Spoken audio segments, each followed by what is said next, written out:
La définition de la gouvernance sera déclinée différemment au niveau national ou au niveau local. Pour mener à bien cette structuration, il conviendra de répondre aux questions suivantes. Comment assurer le suivi et la validation des choix stratégiques?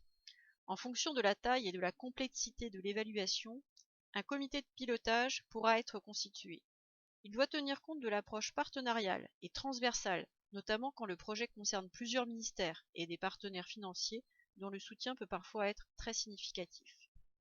Au niveau local, un comité de projet peut être constitué et associer des instances représentatives telles que les référents locaux, désignés par le préfet, certains acteurs régionaux, le ou les maires concernés. Comment assurer le suivi opérationnel de l'évaluation du projet?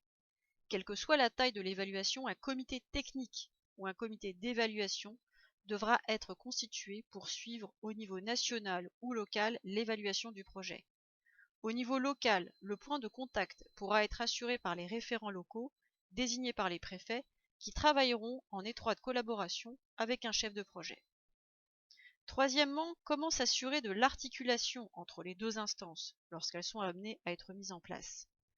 Leur fonctionnement respectif et leur articulation devront être définis préalablement à leur mise en œuvre, leur rôle et leurs fonctions, le calendrier des interfaces, les modalités de remontée de l'information.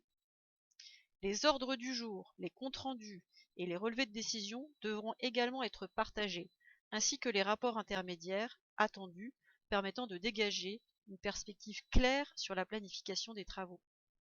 Ces rapports pourront prendre la forme de fiches de suivi où figureront la désignation du projet évalué, la question évaluative, l'objet, les indicateurs et les points d'avancement.